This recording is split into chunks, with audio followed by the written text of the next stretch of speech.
I'm 32. I run a small cybersecurity consultancy with 3 employees and a handful of mid-market clients.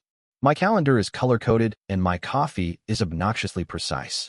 The last thing I impulse bought was a nicer desk chair because my lower back sent me an eviction notice.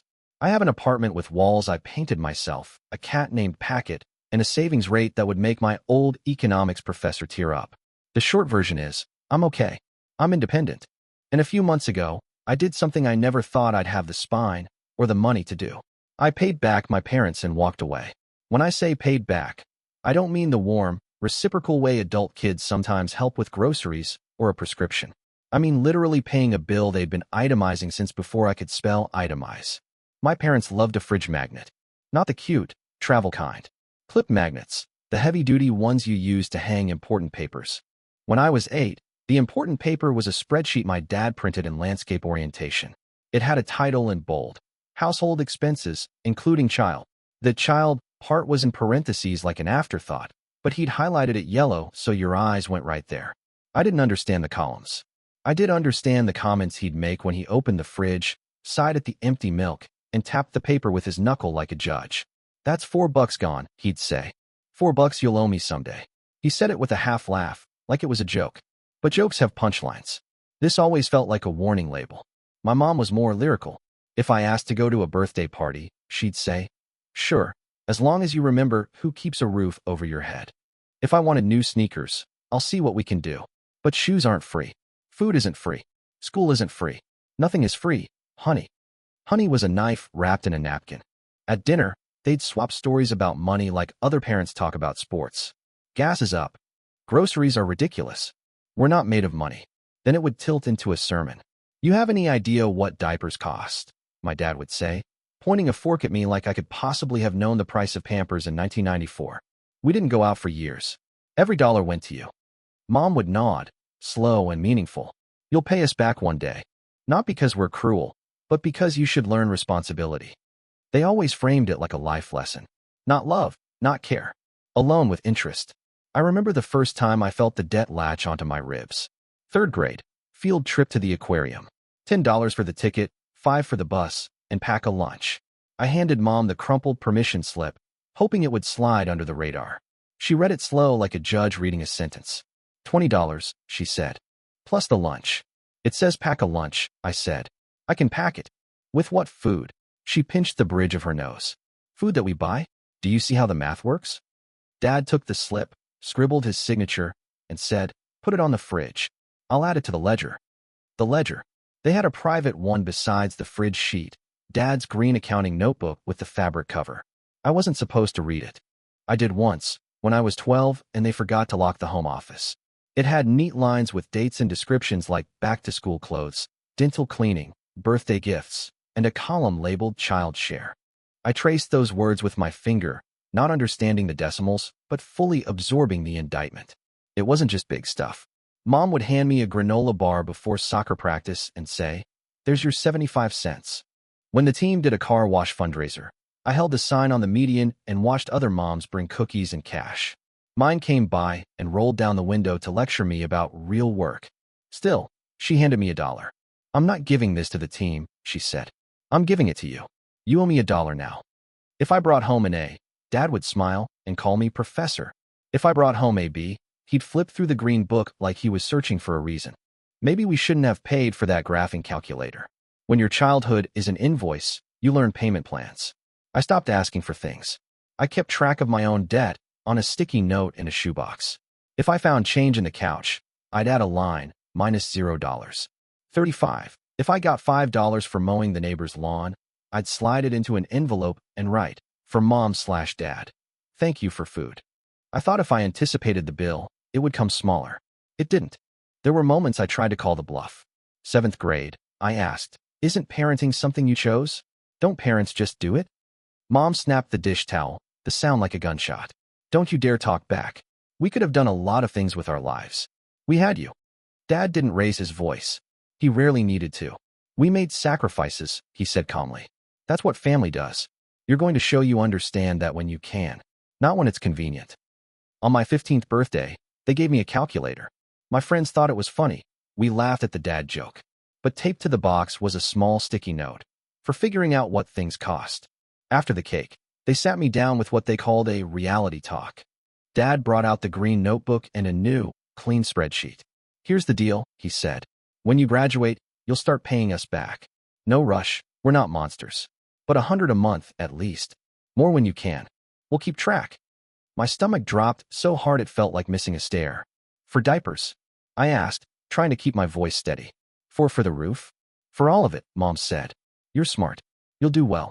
You won't even feel it. I nodded because crying got you nowhere in that house. Later, in the bathroom with the fan on, I let it happen. My face was hot, my hands shaking the tile. If they could have put a coin slot on my forehead, they would have. Teen years were a treadmill. School, job, leisure. At 16, I got hired at the grocery store to face cereal boxes and corral carts. My parents took half my paycheck for the house. I was told most parents did this, and I should be grateful they weren't taking more. Rent, Dad said, as he folded my bills into his wallet. Welcome to adulthood. If I hesitated, Mom would tilt her head. We feed you, she'd say softly. We clothe you. You are not a roommate. You are an expense. You'll understand when you're a parent. I stopped inviting friends over because the ledger lived on the fridge like a bouncer. I learned to smile when adults praised my work ethic, like I just woke up mature. Truth was, I worked because my life had a price tag attached to it, and I was terrified of missing a payment. Here's the thing, though, fear is a starter fuel. It gets you off the line. It doesn't get you far. I started hoarding time and information. If there was an extra credit module, I did it. If the library had free computer classes, I was there, hands cold on the keyboard. I discovered message boards where people explained things like compound interest with stick figures. I read an AMA by a help desk guy who described his job as getting paid to Google and be nice. That sounded like witchcraft. At night, I lay in bed and did mental math. If I worked 20 hours a week at $9 per hour, that was $180 before taxes. Give my parents $90. Save $40. Spend $10 on bus fare and $5 on a used textbook. That left $15 for what? Hope. I kept hearing Dad's voice. You'll pay us back one day. The words started to curdle into something else. Okay, I thought. One day I will. But not the way you think. Not forever. I didn't know it then, listening to the hum of the fridge and the scrape of a pen in a green notebook, but something was calcifying in me. Not hardness exactly. Something like a spine. I was going to leave, and I was going to make money, and I was going to pay this balance to the cent. And then I was going to slam the door so quietly you wouldn't even realize it had locked behind me. I left at 18 with 2 trash bags and a milk crate. One bag was clothes, mostly polos from the grocery store uniform rotation. The other was cables, a dented laptop I'd rebuilt from a corporate recycle bin, and a tangle of chargers that all looked like they were for the same decade but never the same device. The milk crate had a saucepan, a spoon, and a cracked mug that said, "World's okayest student." Appropriate. The last week at home was a countdown clock. My parents could smell it on me. How I moved quieter, how I folded my tips into my shoe, how I no longer flinched at the ledger on the fridge. Dad increased my rent to prepare you for the real world. Mom started leaving Job Corps pamphlets on my bed like landmines. When I told them I'd enrolled at the community college for night classes, they took it as a personal insult. Who's paying for that? Dad asked, arms crossed. His voice was level, which was worse. I am, I said. Financial aid covers most. I'll work. Mom gave me the pity tilt. Financial aid isn't free, you know. Debts come due. It was always debts, debts, debts. We sat at the table like a board meeting from hell. Dad opened the green book. You turn 18 on the 17th, he said. Starting the 1st of next month, $200 a month. Minimum. You can do more if you respect us. Respect us. I was doing the math in my head, $9. $50 an hour at the store, maybe 25 hours if my manager liked me that week, taxes gnawing at the edges. Bus pass, textbooks, ramen, soap. 200 to them would mean trading sleep for overtime.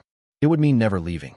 I'll do what I can, I said, which in that house was code for no. On my last night, we were all brittle. Mom made spaghetti, her peace offering. Dad talked about responsibility, like it was a family pet I was abandoning. You'll be back, he said, not unkindly. The world is unforgiving. I'm aware, I said, which I wasn't. I knew nothing about security deposits or electricity accounts or how quickly the bottom of a cheap pan scorches eggs. But I knew this. If I stayed, I would calcify into exactly what they said I was, an expense with a heartbeat.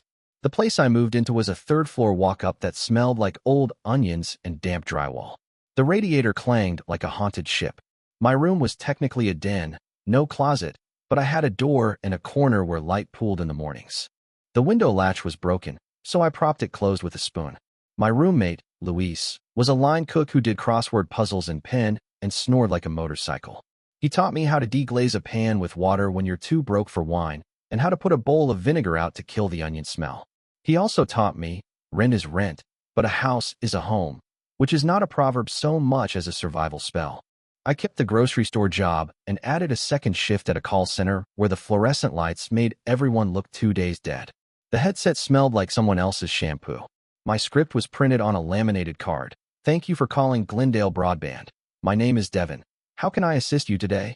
People screamed at me about modems like they'd screamed at other people about weather and war. I learned that half of tech support is breathing while someone swears and then asking, can we try unplugging it and plugging it back in? The first time I solved an issue by myself, bridging a router, changing a default password, I felt a weird, fizzy pride. Getting paid to Google and be nice, the internet had said. Witchcraft. My parents called every Sunday morning like church bells. If I didn't pick up, Monday night I'd get a text. Have not received the $200. We are not ATMs. Respect us. Sometimes they'd itemize a new charge. Car insurance we carried while you were learning, $4.80. Braces, $2, 300 share. Diapers, ask your mother. I sent what I could because the alternative was a hailstorm of calls that made my stomach turn into cold oatmeal. It wasn't about the money anymore. It was about compliance. Their ledger was a leash.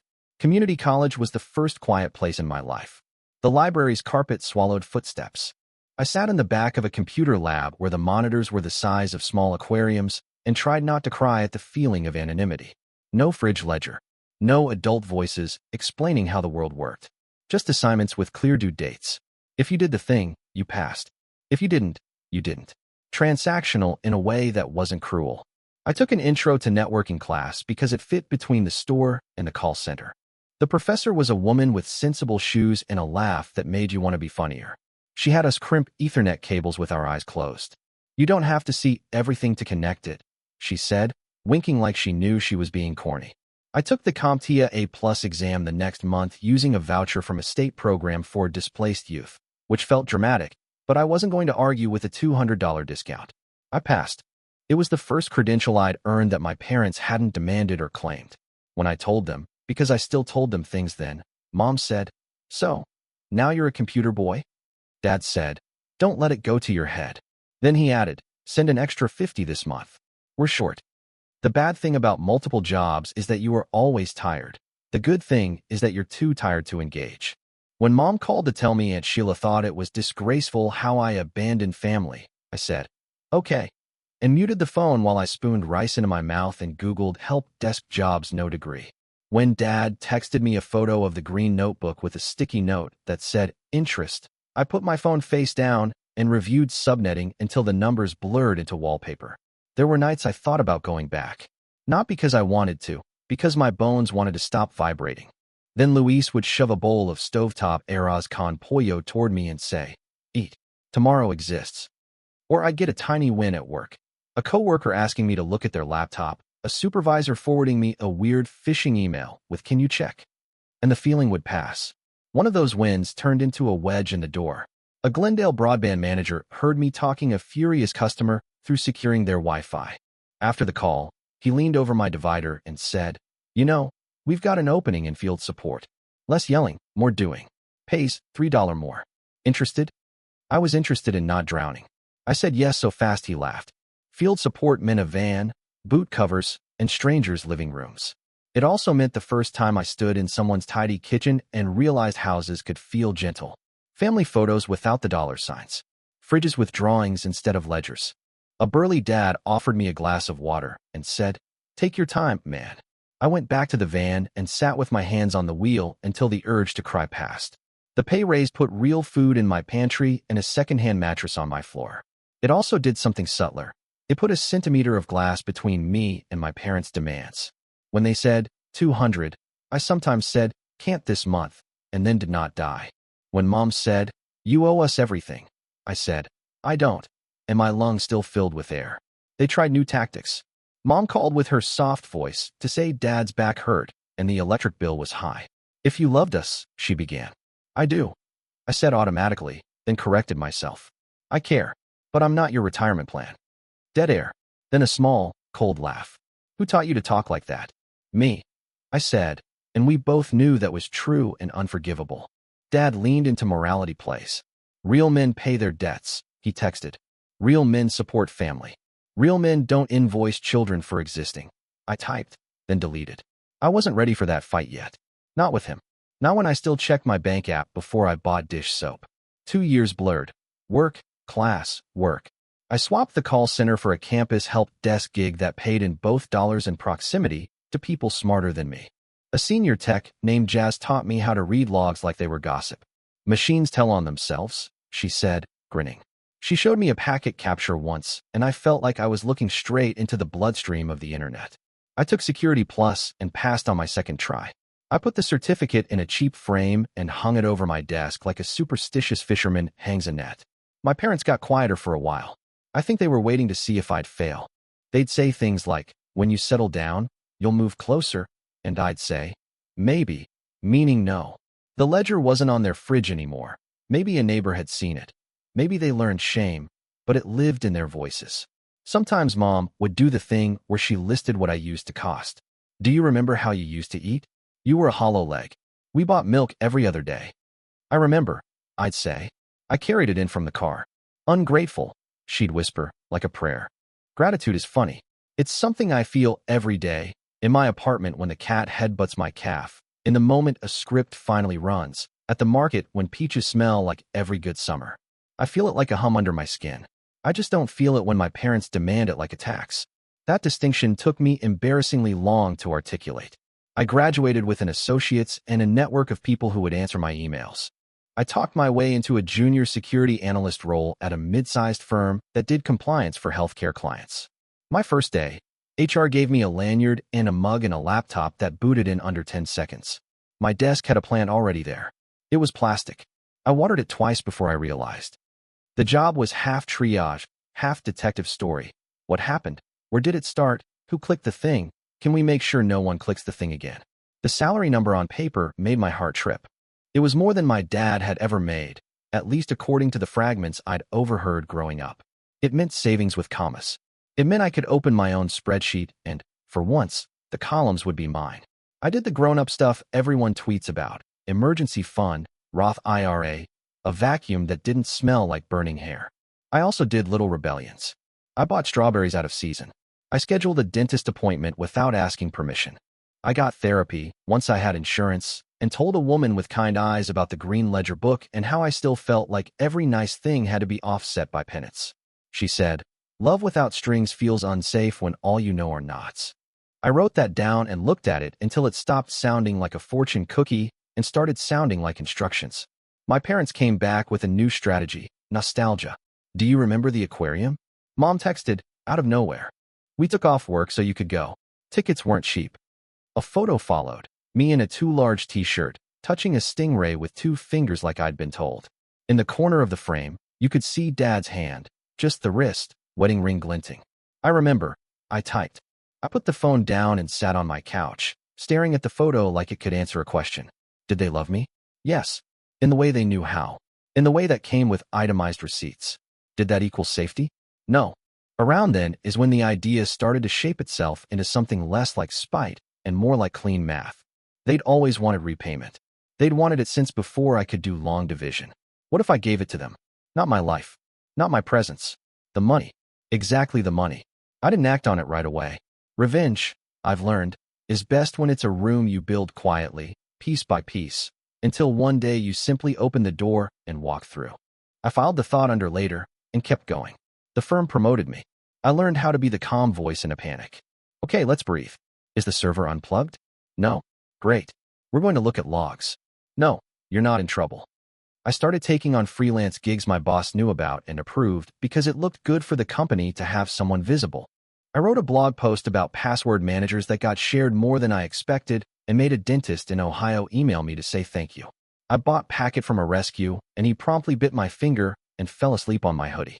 Every wind sanded down the voice that said I was a debt walking around in shoes. But the voice never disappeared. It just waited. On Sundays, when my parents still called at 9 a.m. sharp, Mom would say, "So, when are you going to make this right?" And I would say, "Define right." And she would say, with infinite patience, "You owe us everything." And one morning, drinking coffee, I ground myself in a kitchen no one else paid for. I thought, okay, let's find out what everything costs. I opened a new spreadsheet and named it Everything. Not Revenge. XLSX. Not Blood Money _ Final 2. XLSX. Just everything. Tabs multiplied like rabbits. Housing, food, medical, school, transport, MISC, inflation, credits. I formatted the header row in a calm blue that looked like it knew what it was doing. Then I stared at A1 until the cat put his paw on my trackpad like, "Commit, coward." This wasn't about being petty. This was about math. They had made love into a ledger, so I was going to meet them there, on their battlefield, in their language, and walk out clean. The first problem, numbers. I had memories and vibes. Ledgers required data. So I went sleuthing for evidence that had never been meant for me. I started in my email archives, which are a graveyard of confirmation codes and newsletters I swear I'll read when my better self returns from war. In a dusty folder labeled Family, I found a 2008 thread from Dad with the subject, Reality Check. Attached, 2008 _ childshare. XLS. My stomach did the old elevator drop.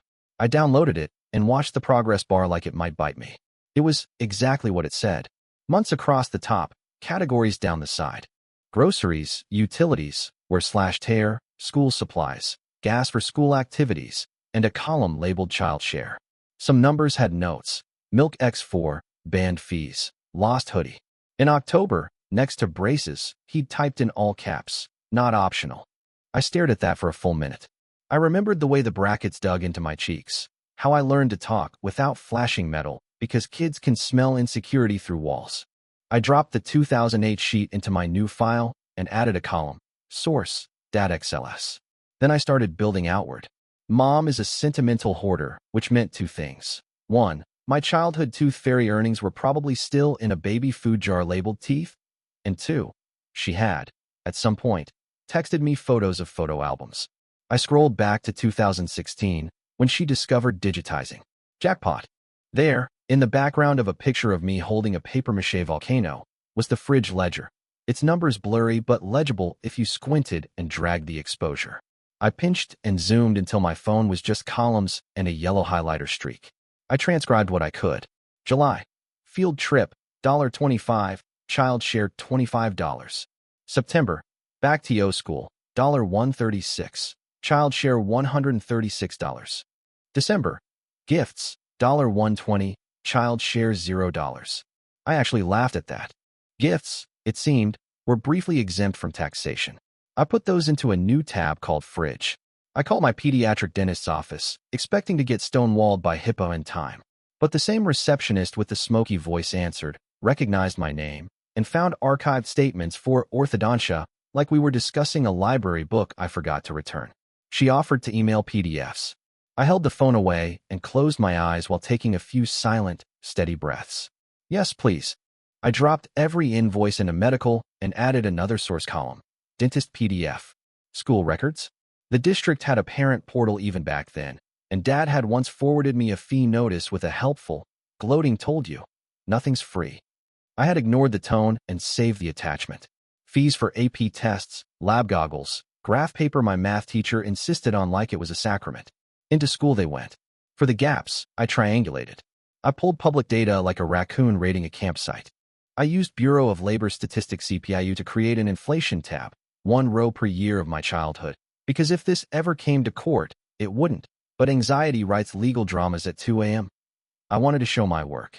I used USDA estimates for regional child food costs and have them when I remembered how often I ate at friends' houses to avoid ledger tax. For housing, I did an incremental cost calculation. What did a 2-bedroom apartment in our zip code cost versus a 1-bedroom in those years? The difference, plus maybe 10% for kid detritus, felt fair. I could hear Dad arguing with the percentages in my head. You're lowballing. So I didn't. I chose the midpoints. I rounded up. I annotated assumptions in a notes column with citations like USDA 2001 Table 3, because petty is when you're cruel. Meticulous is when you want this to be over. I had to decide about interest. Dad had once stuck a post-it on his ledger that said interest like a curse. But family courts, Google told me, don't typically award parents interest on child rearing. There is no interest on keeping your kid alive. Still, I modeled a few scenarios: 0%, my preference, CPI adjusted, to neutralize time, and a conservative savings account rate for years when they claimed to be short. I built a tiny slider and watched the total wiggle when I toggled it. The number moved, but not by a magnitude that changed the moral. I left the default at CPI adjusted because it felt neutral, unarguable, professional. On the credits tab, I listed every dollar I had already sent them since 18. Sunday tribute payments, rent from my teenage years, the cash I handed over. I estimated the weeks and cross-checked with old schedule screenshots, because of course I still had those. The time I bought them a new microwave when theirs died, and Mom called crying like I'd unplugged her heartbeat. I subtracted those from the total. I added a column called non-monetary labor, and then left it at 0 with a note. Not quantifying chores, childcare for cousin, errands. If they ask why, reply, because love isn't a wage. I practiced that line out loud until it didn't catch in my throat. I told exactly 2 people what I was doing. First was my therapist. What will this buy you? She asked, gentle but pointed. A locked door, I said. A quiet phone. An end to the phrase, you owe us everything. And what will it cost you? Some money, I said, but not as much as staying. She nodded. Write yourself into the spreadsheet, she said. A tab for your future. Don't let their past steal columns from it. So I added another sheet. Future. Savings goals. Emergency fund top-off. A note at the top. Don't light your life on fire to stay warm from old cold. The second person I told was Jazz, my favorite human firewall. We were in the break room by the sad fern and the heroic coffee machine that made sounds like an espresso-making velociraptor. I'm going to pay my parents back, I said, pouring coffee. Like, literally. To the cent. She arched an eyebrow. Like, a reverse GoFundMe? More like a bug fix, I said. They filed a ticket labeled, everything you owe us. I'm closing it. She laughed until she realized I was serious. Okay, are you doing it to get them to stop, or to set yourself free if they don't? The second, I said. If I do it for the first, they'll just move the goalposts. She nodded. Scope creep parents, she said. Classic. Document your acceptance criteria. So I wrote acceptance criteria at the top of the first tab. Definition of done. 1. Transfer executed. 2. Note attached. Debt repaid. 3. All avenues of contact blocked. 4. No re-engagement unless on my terms. The hunt for numbers became a ritual. I spent Friday nights with tea and PDFs like a romance for auditors. Sometimes I'd hit a memory mine. A grocery receipt with Oreos, written in the margin and NO, underlined twice in Mom's sharp hand. A scribbled banned trip gas, beside a smiley face that looked like a scar. I let myself feel it, then put it in the right cell and moved on. There was something healing about that. Not minimizing, not catastrophizing, just accounting. A week in, I had a draft total. It sat at the bottom right cell like a sleeping thing. I didn't press the sum formula yet. Superstitious. I kept massaging the inputs. I emailed the old utility company for average kilowatt hours for a 3-person household in our zip code, because Dad used to sigh loudest when the lights were on. A bored customer service rep sent me a pamphlet. I estimated my share as the difference between 2 and 3-person HHKWHS, multiplied by the tariff rate for each year I could find archived. I could feel 12-year-old me glow with pride at how adults make enemies of spreadsheets. I asked the bank about transfer logistics. The teller, a guy with a tie that looked like a sunset, explained daily ACH limits and same-day fees. Is this, like, a settlement? He asked, and I said, something like that. He suggested splitting the amount over 2 days to avoid the upper threshold. I opened the bank app and created the payee if it wasn't already there. I named it Parents Final. Seeing it in the list next to electric and rent was like spotting a storm out at sea. Real, but distant. On a Saturday, while Packet hunted non-existent moths on the windowsill, I printed everything to PDF. The cover page, because of course there was a cover page, said, Statement of Account. 1993 to 2011, child-related expenses attributed by parents. Prepared by Devin, last name. Sources, parental ledgers, receipts, public data. Methodology, incremental cost model plus CPI adjustment. Credits applied. It looked like something my firm would send a client after a breach. Formal, thorough, almost boring. Boring is a mercy. Drama is what they loved. I wanted none. I sent the draft to my personal email with the subject line, "For future me." I copied it to a USB drive that lived on my keychain. Not because I thought I'd need to litigate. Because rituals matter. Mom called that Sunday right on time. I let it ring out and texted, "I'm busy. I'll call later." She replied, "Don't forget. We need to talk about what you owe us." I put the phone face down and looked at my printer tray, where the PDF lay cooling like bread.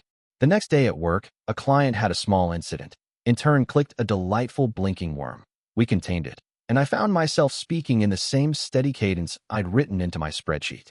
We're not assigning blame. We're reconstructing events. Then we implement controls. I hung up, spun in my chair once, and thought, okay, implement controls. I booked a day off. Personal. I put in the HR system. I cleaned my apartment like I was expecting a very judgmental ghost. I put on the shirt I wear to give talks, the one that makes me feel like I have adult shoulders. I set 2 alarms, not because I needed to wake up, but because I wanted to feel the thunk of decision. Then, late that night, when the city was just sirens and far-off laughter, I sat down in front of everything. I moved my cursor to the bottom right. I typed equals sum and dragged over the cells that represented 18 years of being told I was an expense. I closed the parenthesis. I hit enter. The number bloomed into existence. It wasn't astronomical. It wasn't nothing. It was a car. It was 2 years of rent. It was the exact weight of their story about me, rendered in dollars to the cent. I read it 3 times, $76,412. 58. I said it out loud. $76,412.58. Packet blinked at me like, cool, nerd. Then I opened the bank app, scheduled the transfer for the morning, and typed, in the memo field, 2 words they had rehearsed into me like a hymn. Debt repaid.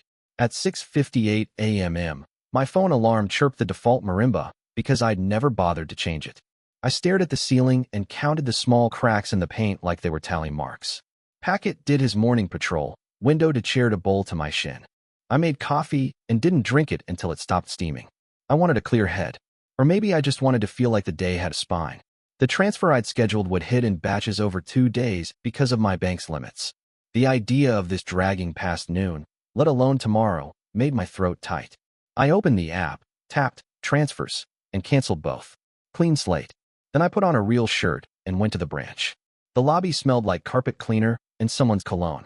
The guy with the sunset tie, Marcus, his name tag said, looked up and gave the small, real smile you give someone who has become a repeat character in your day. Morning, he said. Back to talk limits again? Back to do it once, I said. Wire transfer, full amount. Today. He whistled through his teeth. All right, we can do that. We sat in his glass cubicle while he typed. The fields were familiar. Recipient name, joint account, both their names, routing, account number, already saved from years of Sunday transfers. Amount, $76,412. 58. Memo. He rotated the monitor toward me. You want any message on it? Space is limited. I typed debt repaid. 2 words, a period.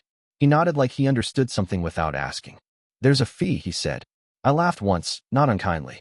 Of course there is. He clicked submit, and then we both watched the little spinning wheel that means a server somewhere is thinking about you. It cleared.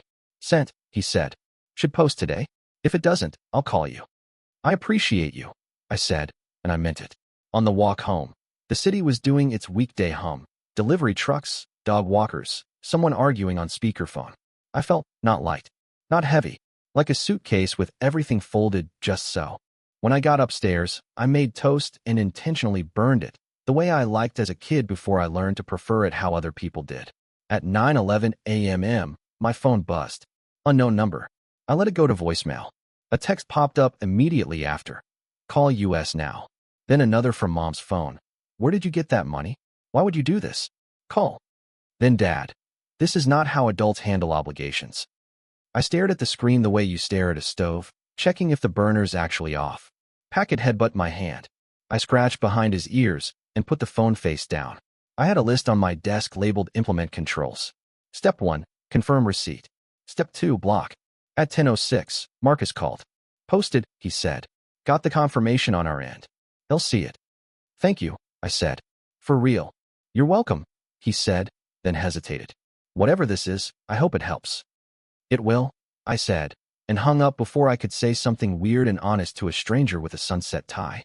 I turned my phone over. 26 notifications. Mom again, we don't want your money like this. Then immediately after, you think this makes you square? Parenting is priceless.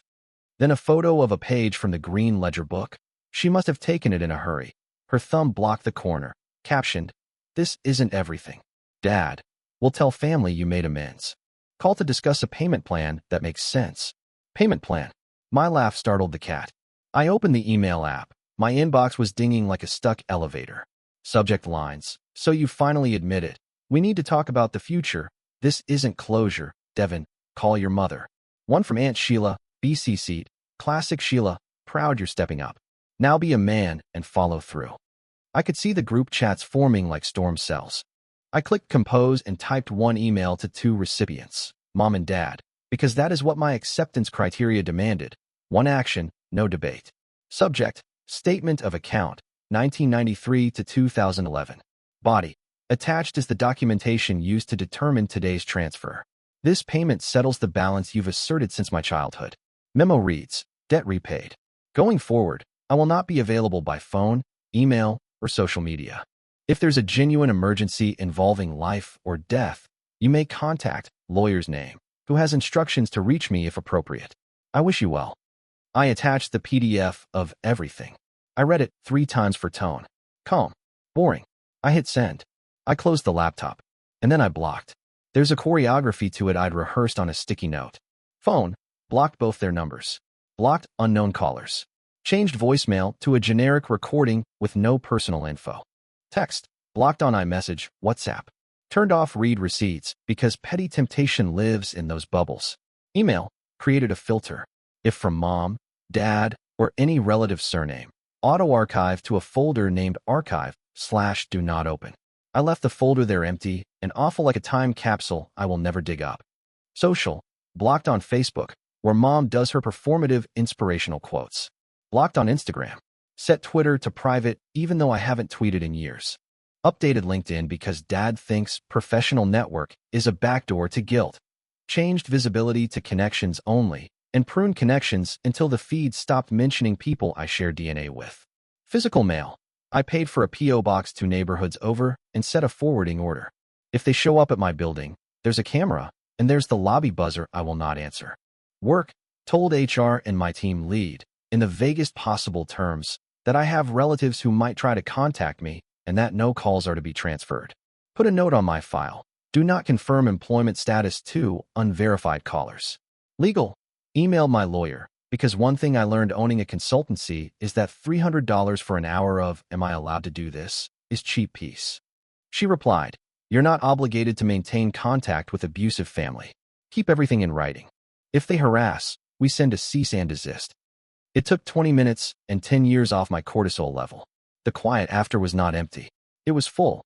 The way a room feels after you finally fix the leak you've been ignoring, you can hear your own house again. For a week, my phone was a distant object. The archive/do not open folder filled itself.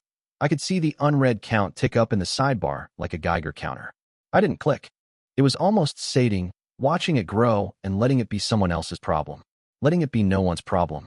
The first blast wave came through friends of friends anyway, because flying monkeys always find new thermals. A cousin messaged a burner Instagram I'd forgotten to delete. "What did you do?" "They're saying you tried to buy your way out of being a son." I stared at the words and felt the old pull to explain, to annotate myself. I typed and erased 3 drafts, each more diplomatic than the last. In the end, I sent. I settled a debt they kept over me my entire life. I'm done. Then I blocked her and deleted the account.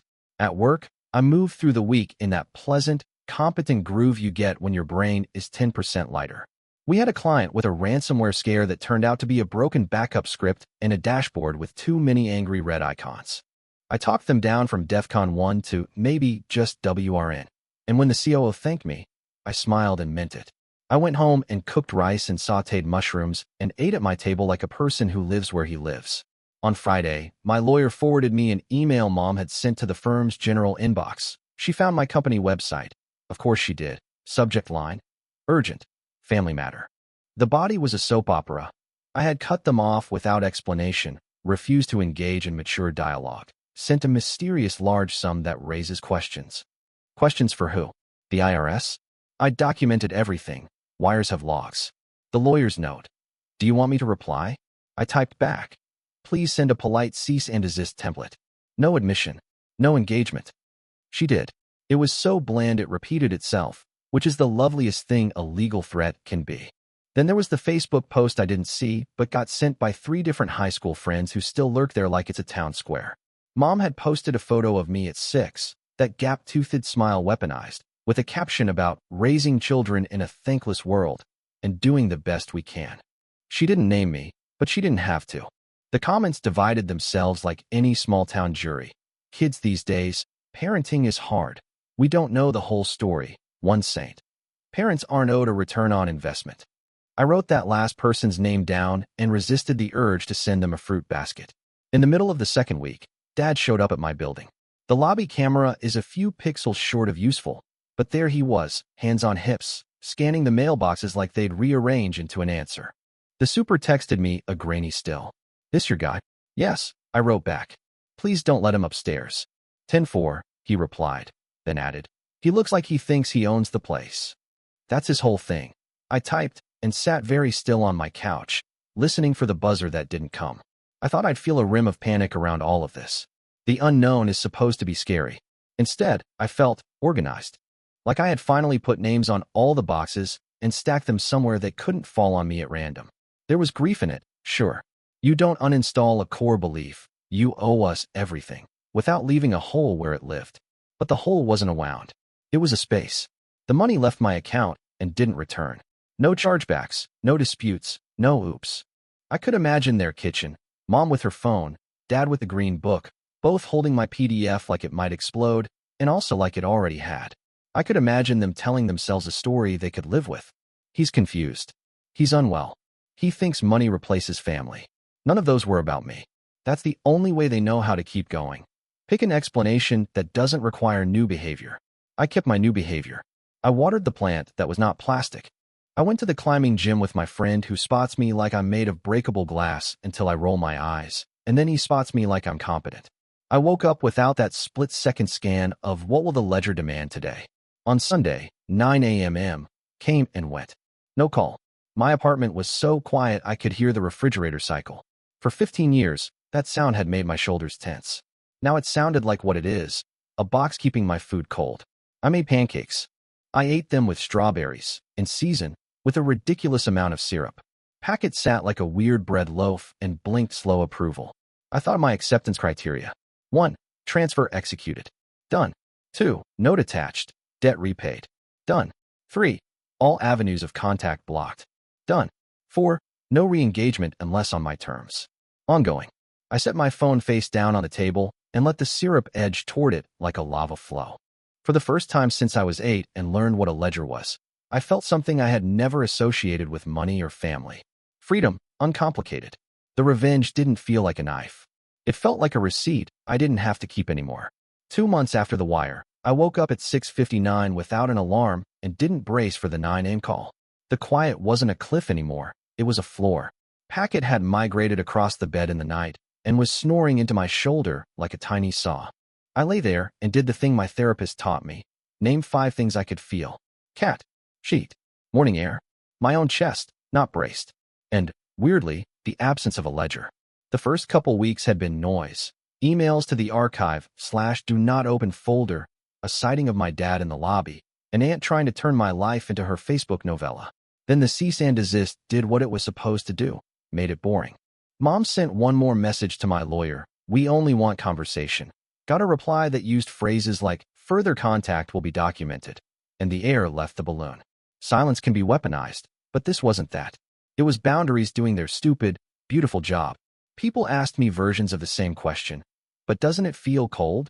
My coworker Sam cornered me at the coffee machine and said, if you ever have kids, won't you want them to love you?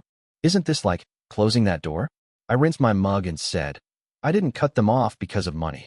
I cut them off because they made me money. He blinked. The fern by the sink looked healthier than it had any right to. Oh, he said. Yeah, okay. Jazz. the human firewall, the one who told me to write acceptance criteria, took me for tacos and asked, "How's your nervous system?" Like I uninstalled bloatware, I said. She raised her soda. To clean builds. I did a few ceremonial things, because closure isn't a switch, it's a series of little levers. I went to the aquarium on a weekday and paid full price, no student discount, no who's paying for this, commentary.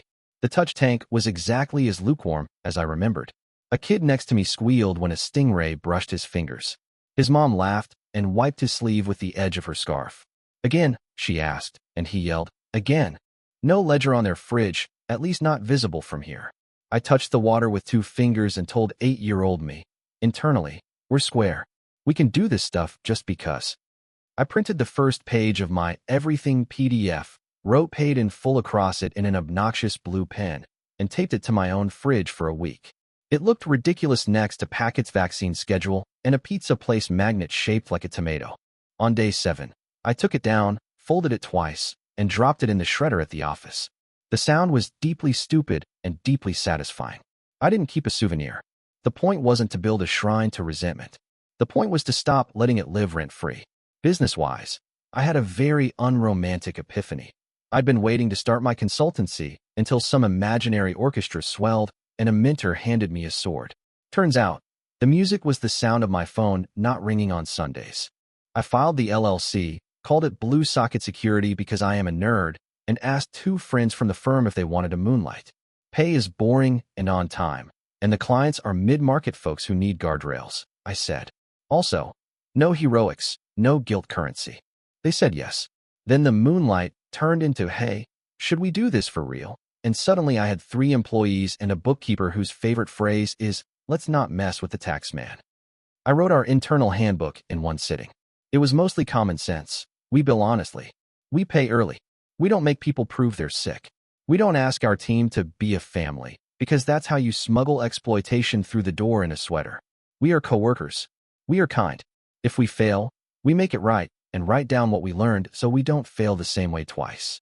I read it over and realized I was basically exorcising my parents into an HR document. Good. Let it live there. Generosity came back online for me like a service restored after an outage. I paid the exam fee when Luis, the line cook roommate who taught me vinegar kills onion smell, texted that he wanted to take his ServSafe and become a kitchen manager. "You don't have to," he started. "I know," I said, and sent him the receipt anyway. I tipped Marcus, the banker with the sunset tie, outrageously the next time I saw him at the coffee shop because he'd been normal to me on a hard day. He looked down at the jar and then back up at me with a little nod that understood more than it said. I donated to a scholarship fund a local nonprofit runs for kids aging out of foster care and put the note, "For the ones who keep receipts they never wanted." Not in my parents' names. Not in anyone's. Quiet on purpose. A cousin messaged me from a new number to say, "They're telling people you tried to buy love." I typed back, "No, I bought silence. Love is a separate category." I didn't hit send because I don't have to litigate my life in DMs anymore. I blocked the number and went back to debugging a script that kept erroring out because I forgot a comma. You know what's excellent for perspective? Syntax errors. They don't care about your childhood. They just want the comma. Therapy turned from triage to maintenance. "What shows up now?" my therapist asked. "Not much," I said. "Sometimes I think about holidays and feel a tiny, stupid ache." "For them," she said. "For an idea," I said. "For the version where we sit around a table and they ask about my life without tallying it. For the movie." "Grieve the movie," she said. "It's not the one that got made. The last time my parents breached the perimeter was through a letter that came to the P.O. box in shaking cursive. I didn't have to open it to recognize my mother's loops. My hands did the old twitch, the one that means, let me make this better by absorbing it. I put the envelope back on the shelf and slid it across to the clerk. "Return to sender," I said. He stamped it without looking at me like I was asking to mail a lamp. On the walk home, my brain tried on different versions of the letter like outfits, apology, invoice, scripture, all 3. None of them were mine to wear. Here's the thing I wish I could mail to the kid I was, the one studying the fridge like it would announce a verdict. Love isn't a running tab. It doesn't require a memo line. "Thank you," said under your breath over a plate of spaghetti counts. "I'm sorry," whispered, and then acted on counts more. The moment my parents turned parenting into principal and interest, they made sure we'd never meet in a currency we both trust. I repaid the kind they understand so I could stop pretending to owe them the kind they don't. I still get the occasional "how could you?" from people who think filial duty is a commandment you don't get to examine. I don't argue with them. If someone believes that raising a child creates a bill for the child to settle, my story will sound monstrous. I can't teach someone out of a religion they want. What I can do is not give them a sermon back. Detachment can look like arrogance from the outside. From the inside, it feels like the first time you sleep without one eye open. A month ago, I took Packet to the vet for a dental cleaning and didn't panic at the estimate. I paid. I joked with the tech about his vampire fangs, and I put the receipt in a folder called Pets because that's what it was. I stood in the parking lot with a plastic carrier and thought about my dad's voice. You have any idea what braces cost? Yes, I do. I also know that care costs are not leverage. They're choices you make because you love a thing that trusts you too. Last week, I stood in the kitchen of a client, a small clinic run by a doctor who still writes thank you notes by hand, and watched the office manager tape a crayon drawing to the fridge. It was a lopsided heart with "to Dr. Lee" in purple. Her kid made it, the manager said. Breakfast was a disaster, but they made it to daycare on time. Victory.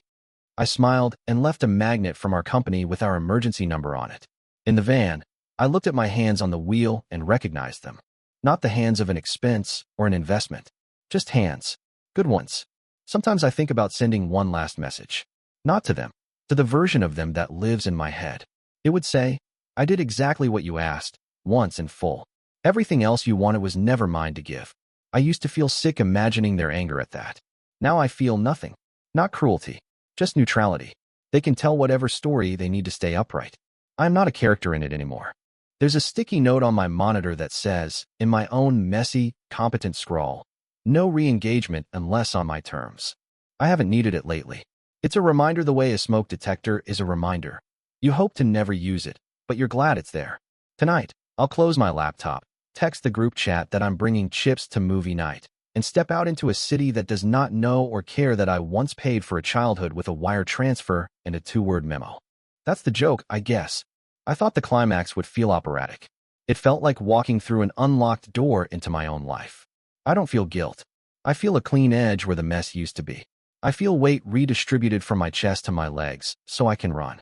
I feel boring in the best way. Savings account, payroll, cat detritus on the rug, a fridge covered in nonsense that belongs to me.